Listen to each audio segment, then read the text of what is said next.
राधा स्वामी, राधा स्वामी दयाल की दया, राधा स्वामी सहाय, राधा स्वामी। प्यारे सत्संगी भाइयों बहनों, विशेष रूप से सेवादारों, बीता हुआ साल जो आज ख़त्म हो जाएगा बड़ा चुनौतियों से भरा था। काफ़ी आपको समस्याओं से सामना करना पड़ा, बड़े नए नए अनुभव आपको मिले, लेकिन सोचने की बात है, जिस बात को हम सहज में कह जाते हैं उस बात को वास्तविक रूप में आपने देखा। कितनी बार सत्संगों के माध्यम से शायद कोई ऐसा सत्संग बसता होगा जिसमें हम ये नहीं समझाते कि इंसान को मालिक की रज़ा में, मौज में और उसके हुक्म में रहना चाहिए। कहने के लिए 4 अक्षर की बात लगती है ये, लेकिन इस बात में जो संदेश छिपा हुआ होता है वो प्रैक्टिकल रूप में आपने 2020 में देखा। मालिक ने जो इंसान चाहता है उस तरह से नहीं, जो मालिक चाहता है वो होता है। लेकिन जैसा भी था, जो हुक्म में रहे, जिन्होंने उस मालिक की मौज को, रज़ा को परखा, उनका बाल तक बांका नहीं हुआ। आपको याद होगा शायद कि जब, वैसे तो 2020 का बेचारे का नाम ही बदनाम हुआ है, ये तो 2020 का साल जो था ये तो खुद भी हमारी तरह ही उन चुनौतियों का सामना करता रहा। ये तो 19 से शुरू हो गया था और ये 2021 में भी प्रवेश कर गया। अभी तक वो चुनौती खत्म नहीं हुई। नियमों का पालन करना अब भी उतना ही आवश्यक है जितना पहले करते आए। लेकिन इस दौरान में जो हमें लाभ मिले, उन लाभों को गिनाऊं तो शायद आपने ख्याल नहीं किया होगा कि उनसे मुख्य रूप से तो जो सत्संगी कभी भूले से भी नाम का सुमरण नहीं करते थे, खाली समय होने के कारण, कहीं बाहर आना जाना नहीं था, स्कूल कॉलेजेस की छुट्टी थी, या कहीं दूसरे व्यवसायों में रहने वाले लोग, उनके लिए भी घर में रहने की पाबंदी थी। कोई कर्मचारी नौकरी पेशा करने वाले थे, उनको भी इस दौरान में घरों में ही रहने के लिए मजबूर होना पड़ा। तो समय और जो लाइफस्टाइल था, जीवन जीने की शैली थी, वो बदल गई। तो इंसानों को ये एक ऐसा महसूस हुआ जैसे कोई आफत आके गिरी है हम पर, हम क्या करें। लेकिन जो गुरु से जुड़े थे, जिन्होंने भक्ति के रास्ते पे चलने वाले थे, उन्होंने इसकी परवाह नहीं की। उन्होंने सोचा कि जो काम जिसकी हम शिकायत करते थे कि हमें समय नहीं मिलता, उन लोगों ने भजन में, सुमरण में, सत्संग सुनने में जो टाइम बिताया, उनके ख्यालात बदल गए। कितने लोगों के साथ टेलीफोन आते थे, कितने लोग इस बात के लिए धन्यवाद देते थे। उन्होंने उस रोग और बीमारी को बीमारी नहीं समझा, उस आफत को, इस समस्या को समस्या नहीं समझा। इस दौरान में उन्होंने जो चीज़ हम सहज में कहते थे तब नहीं मानते थे, लेकिन प्रभु ने उनको ऐसा रास्ता दिखा दिया कि मानने के लिए मजबूर हो गए। दूसरी चीज़, इंसान को ये पता चला कि इंसान अपनी अकल और समझ से ये मानता था कि मैं बहुत कुछ कर सकता हूँ, प्रकृति के सामने वो पंगु होके रह गया। पता लगा कि इंसान की हैसियत कुछ भी नहीं है, मालिक जो करता है वो होता है। इंसान के सोचने से नहीं होता। पर इसका ये भी मतलब नहीं है कि इंसान इस बात को सोच के कर्म को करना छोड़ दे। कर्म उसको अवश्य करना है, कर्म को पहचान के करना है, क्योंकि कर्मबंदी संसार में कर्म के फल से कोई बच ही नहीं पाता। कर्म का स्वरूप समझ के करो कि किस कर्म के करने से आपको लाभ होगा, उसमें प्रभु की दखल नहीं है। अच्छा करने के लिए ही संत महात्मा फकीर और महापुरुष संसार में आते हैं। भटके हुए जीवों को यही रास्ता दिखाते हैं जो अब वास्तविक रूप में घटित हुआ, परंतु जिसके ऊपर नहीं बीतती तब तक वो नहीं मानता। ये उन लोगों के लिए ही नहीं जिन माताओं बहनों को घर में रहना पड़ा, उनके लिए भी कितना अच्छा किया कि उन्होंने नए नए व्यंजन बनाने सीख लिए। घर में रह के, परिवार में रह के उनके अंदर धैर्य, संतोष, आपसी प्रेम, एक दूसरे को समझना, और जो कभी परिवार में कभी इकट्ठे नहीं हो सकते थे वो सब के सब घर में रह के सब इकट्ठे रह के उनको ये पता लगा कि परिवार में रह के इंसान को कितना अपनापन और कितना उनको प्यार महसूस होता है और कितनी उनको शांति मिलती है।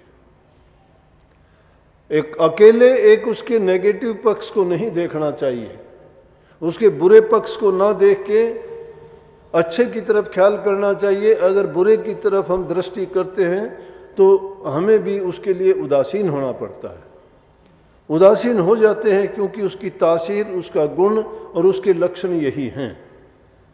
लेकिन एक सकारात्मक सोच के साथ, एक खुशी भरी चीज़ के साथ और अच्छे ख्यालात रख के जो इंसान काम करता है तो वो गुण उसको खुशी से भर देते हैं, उसको आनंद, संतोष और धैर्य मिलता है। ये उस बीते हुए साल का जिक्र है जिसमें कितनी अनेकों प्रकार की घटनाएं आपके साथ घटी होंगी, अनेकों प्रकार की बात आपको सुनने को मिली होंगी, लेकिन उनके साथ साथ उनसे जो हमें संदेश मिला, जो हमें शिक्षा मिली, और उनको अपना के हमने अपने जीवन को सही रास्ते की ओर ले जाने का प्रयास किया। क्योंकि वहाँ हमें सोचने का, तुलना करने का, विचार करने का समय मिला, उसमें संघर्ष करने की हमारे अंदर शक्ति आई कि किस प्रकार से आफत से, समस्याओं से जूझना है, किस प्रकार से उनसे बाहर निकलना है, किस प्रकार से आदमी को बंधन में रह के भी अपना अच्छा काम करना है। इसलिए कभी भी किसी चीज़ को बुरा ना सोचो, वो भी शायद हमें हमारा अच्छा करने के लिए और हमें एक शिक्षा देने के लिए ही प्रभु ने ये रचना रची। लेकिन जो आदमी फिर भी उसको नहीं समझ पाए, उन्होंने इसका नुकसान उठाया। अगर नियमों का पालन करते तो कुछ नहीं बिगड़ता। समय समय की बात होती है, अच्छा काम करने वाले को अच्छा परिणाम ही मिलता है। आप लोग सभी सत्संगी उन बुरी बातों से बाहर निकल चुके हो, बुरी आदतों को त्याग चुके हो, अच्छे गुणों को आपने अपनाया है। जो नियम दिए जाते हैं उनमें आपने संयम, धैर्य और जो विश्वास दिखाया है, उसका परिणाम आपको सुख प्राप्त हुआ है। 6 मार्च का सत्संग 2 मार्च के सत्संग के बाद जींद में हुआ था, जब इस कोरोना का जिक्र चल चुका था। उसके सत्संग में मैंने सत्संगियों को कहा था कि कोई चिंता करने की, घबराने की बात नहीं। नियमों का ठीक ढंग से पालन करोगे तो कुछ भी नहीं होगा, लेकिन विपत्ति के समय ही इंसान प्रभु को याद करता है। सुखी इंसान कम ही याद करता है, क्योंकि वो बेपरवाह हो जाता है, गाफिल हो जाता है, उसको होश नहीं रहता। और ये माया का खेल है।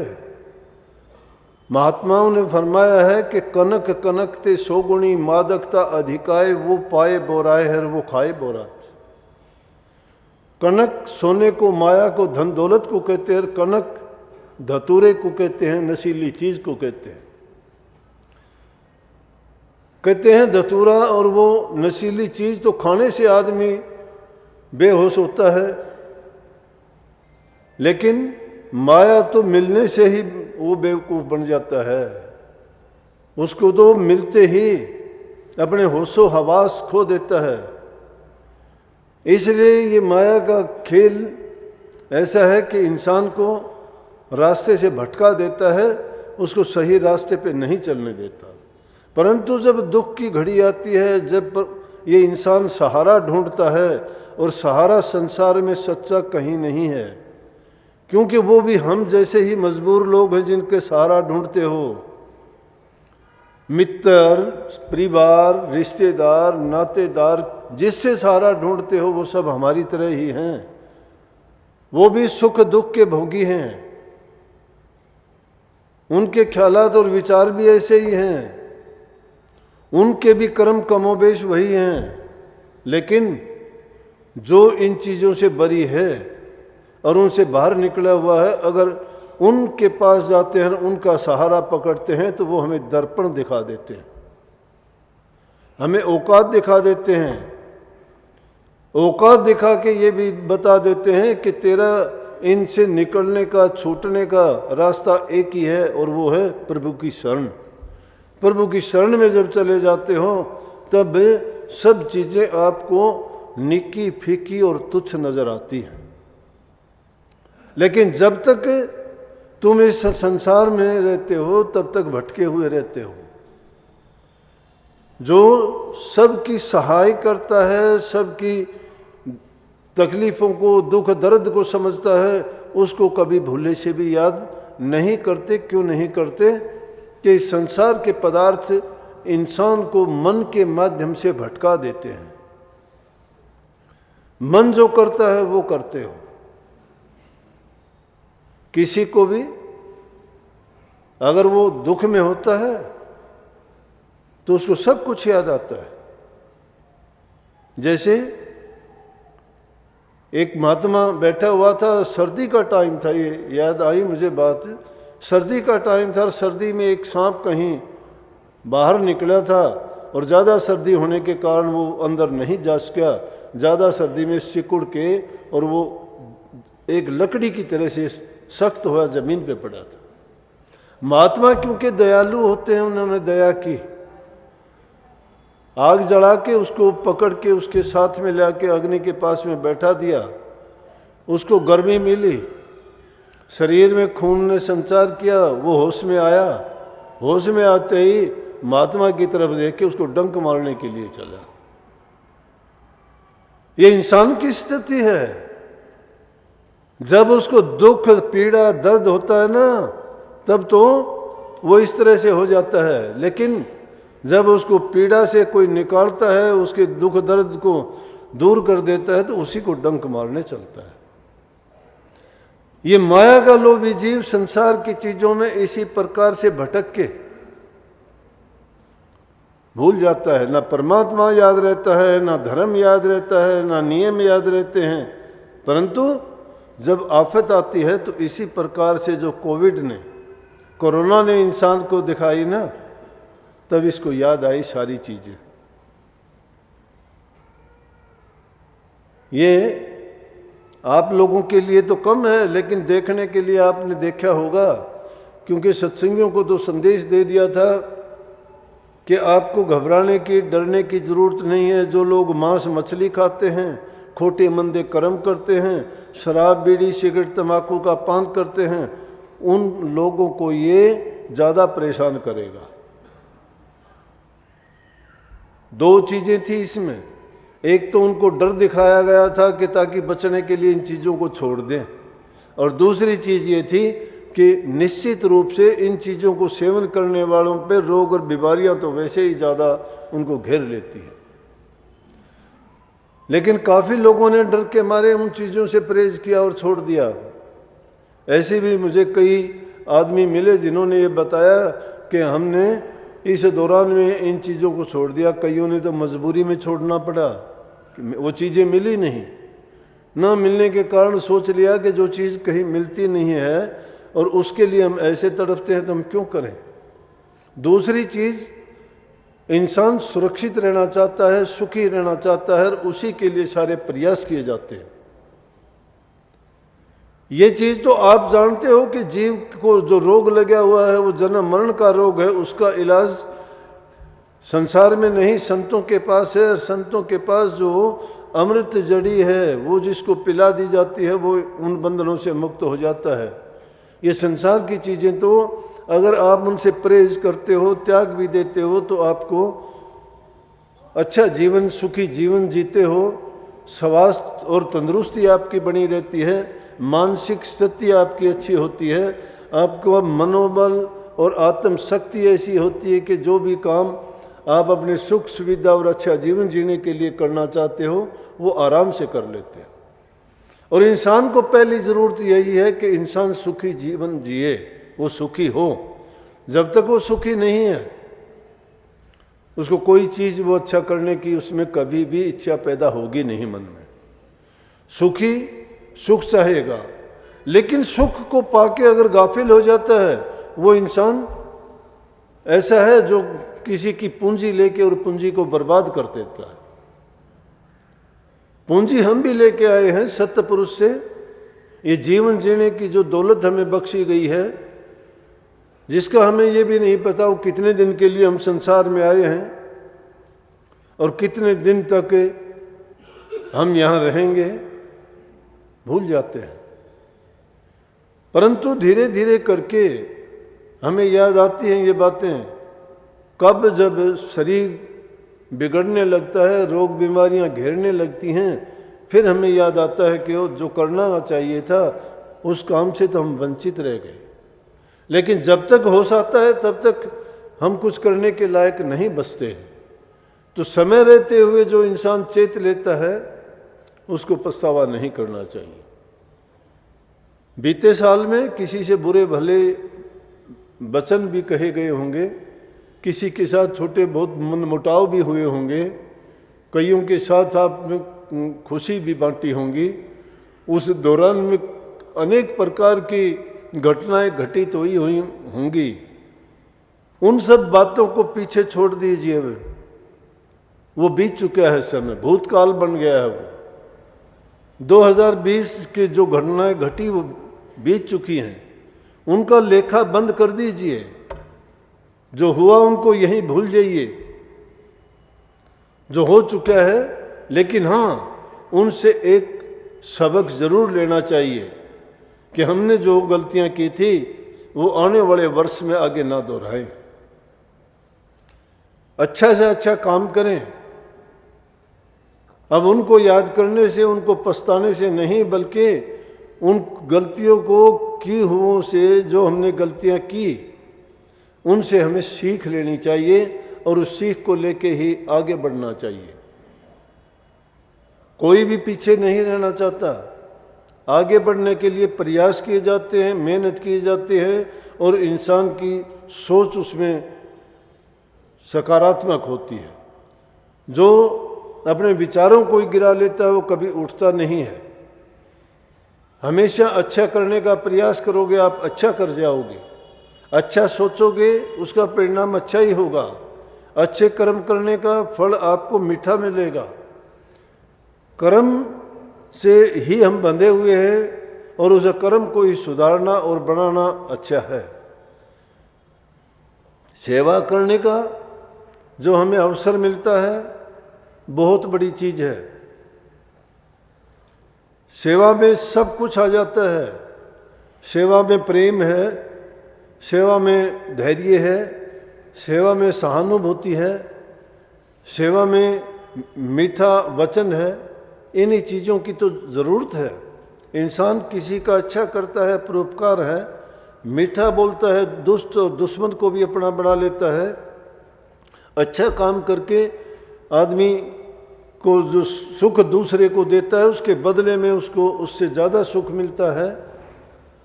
किसी भी दुखी असहाय की मदद करते हो, तुम्हें वो अपने अच्छे वचन बोल के जो एक आशीर्वाद रूप में जो वचन देता है, वो आपको भी शीतल करता है और वो उसके दिल से निकली हुई दुआ आपके लिए बहुत लाभकारी होती है।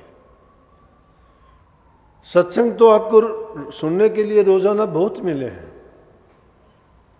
कोई दिन ऐसा गया होगा मजबूरी में, कोई इधर उधर मुझे जाना पड़ गया तो बेशक, लेकिन फिर भी मैंने प्रयास ये किया कि आपको उस दौरान में ये महसूस भी ना हो, लगातार सत्संग मिलते रहें, जिसके कारण एक तो आपको कुछ ना कुछ करने की अच्छी आदत पड़ जाए।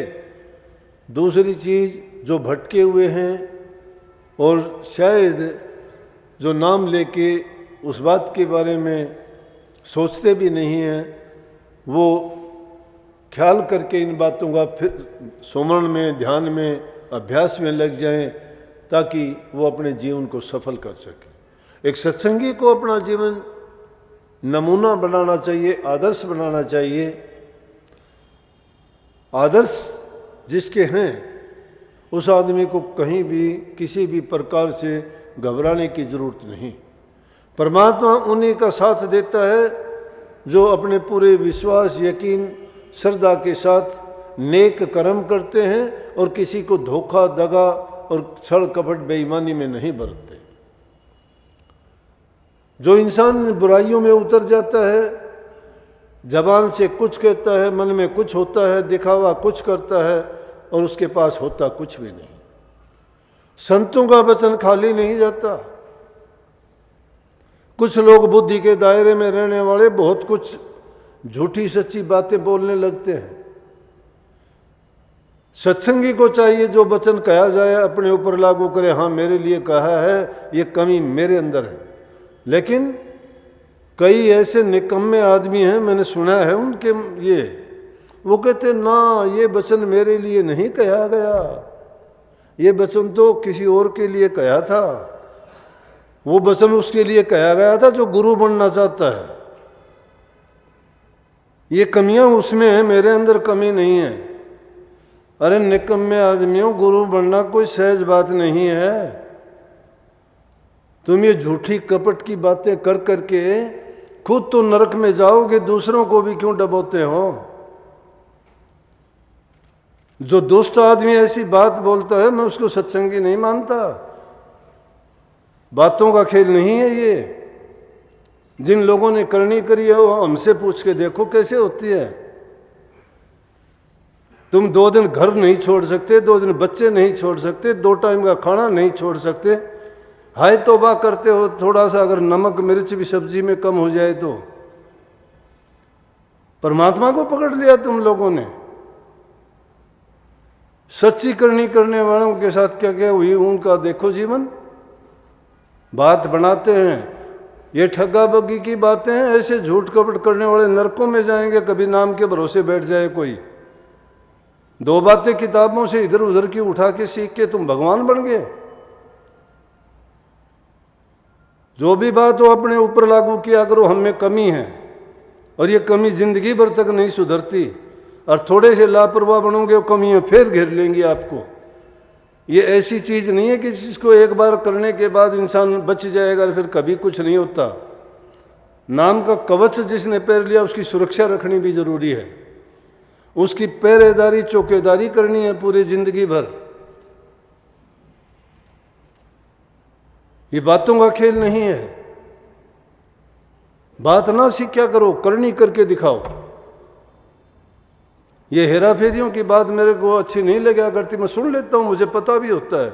ये सोचते ये ऐसा ही बेवकूफ़ सा आदमी, इसको पता नहीं। मैं बेवकूफ़ नहीं हूँ, सब जानता हूँ, मनों की भी जानता हूँ। कभी ये सोचते हो, नहीं कहता तो उसका मतलब ये थोड़ा है कि मुझे पता नहीं है। ये धोखाधड़ी, ये चोरी छिपटी जो करते हो, ये ले डूबेंगी तुम्हें। ये थोड़े दिन चलेंगी ये बात है। छोड़ देते हैं, खुला छोड़ देते हैं, कर ले जो करना हो, लेकिन फिर वो डूबता है, बहुत जल्दी डूब जाता है। क्यों? वो रास्ता पकड़ लेता है झूठ का, कपट का, बेईमानी का, ठगी का। कि मैं ये कर लूँ, उनको पता तो है नहीं, मैं ही सब कुछ हूँ। तू सब कुछ नहीं है, तेरा सब कुछ पता है, ये भी सोच ले। परमात्मा सबका लेख लिखता, कौन छिपा लेगा उसका? हमेशा अपनी गलतियों को देखा करो, अपनी कमियों को देखा करो। जो इंसान अपनी गलतियां देखता है, कमियां देखता है, वो एक दिन सुधार लेगा। लेकिन जो ये कहता है कि ना मैं तो बहुत पाक साफ हूं, ये और दुनियादारी के लोग ऐसे हैं। क्यों कई महापुरुषों ने जिन जिंदगी सारी किस प्रकार से अपनी बिताई कहा कि बुरा जो देखण में चलिया तो बुरा न मिलिया कोई, जो तन खोजूं अपना तो मुझसे बुरा न कोई। कितनी बुराइयां बड़ी पड़ी हैं। ये बुराइयां कब साफ होती हैं? ये तो कदम कदम पे होती हैं, रोजाना होती हैं, 5 मिनट नहीं गुजरते होती हैं। मेरे से ही हजारों होती हैं, मैं तुम्हें कैसे मान लूंगा तुम्हारे से नहीं होती होंगी? हजारों होती हैं। बहुत झूठ बोलता हूं, लेकिन थोड़ा फर्क है मेरी झूठ में और आपकी झूठ में। मैं स्वार्थ की झूठ नहीं बोलता कभी, दूसरे के हित के लिए बोलता हूं, बड़े से बड़ी बोल देता हूं, किसी का जीवन बचाने के लिए बोलता हूं, किसी की लाज इज्जत बचाने के लिए बोलता हूं। लेकिन मैं स्वार्थ के लिए, लूट खसूट के लिए, ठगा बग्गी की बातें नहीं बोलता। जो इन बातों में बरतता है, दोनों चीजें नहीं चल सकती। इस दलदल से अगर निकलना चाहते हो तो जो नाम है, नाम को पहचानो, गुरु के ज्ञान को जानो, उनके बताए हुए मार्ग पर चलो, बुराइयों को त्याग के सच्चाई के रास्ते पे चलोगे ना, मैं कहता हूं कि तुम अपना जीवन सुखी जियोगे। जब यहां से विदा होके जाओगे तो प्रभु के द्वार खुले मिलेंगे। ऐसे लोगों को तो यहां के द्वार बंद हो जाते हैं, वहां के कहां से खुलेंगे? इसलिए सत्संगियों के लिए मैं सख्त वचन बोलता हूं, इसीलिए कि ताकि आप भटको ना। ये कमी हो तो हम उनको निकाल लेना चाहिए, नहीं हो तो अपने आराम से शांति से जिस रास्ते पे चलते हो, जो करते हो, अच्छा करते चलो। इसीलिए सत्संग वो माध्यम होता है जो हमारे इस मन पे, दिमाग पर जमने वाली धूल है उसको सफा करने के लिए। सत्संग वो बुहारी है जिसमें से निकाल के उस गर्द को झाड़ देती है, उस मैल को धो डालती है, उस गंदगी को और कचरे को बाहर निकाल देती है। जो कचरा रोजाना के जीवन में हम कर्म कर करके इसके अंदर डालते रहते हैं। लेखा देना पड़ेगा एक दिन। इसलिए इस संसार में तुम जीते हो ना, बड़ा अच्छा एक वो शब्द मुझे बहुत अच्छा लगता है। वो कहते हैं, हंस देनी खिड़खिड़ जेड़े रोएंगे यार कल नू। जो इन कामों को करके संसार की चीज़ों में, इन मस्तियों में, मौज मस्तियों में आज तुम हंस हंस के जो विचरते हो, खेलते हो, एक दिन रोना पड़ेगा। तो ऐसा काम करो कि तुम्हें उनके लिए रोना ना पड़े, पछताना ना पड़े, वक्त ना गंवाना, और नाम में मन को लगाओगे, सच्चे होके चलोगे तो प्रभु आपके मन में है, बाहर नहीं है, सब कुछ साथ में है। अच्छे कर्म करो, अच्छी करनी करो, अपने जीवन को सफल बनाओ। आप सबको उसके लिए आने वाले साल के लिए बहुत बहुत बधाई। नए संदेश, नई खुशियाँ लेके आपके जीवन में आए और आपका जीवन सुखी रहे, सब रोग दोषों से मुक्त होके और अपने अच्छे जीवन का आनंद प्राप्त करते हुए प्रभु के नाम में मन को लगाएं। सबको बहुत बहुत आशीर्वाद। राधा स्वामी।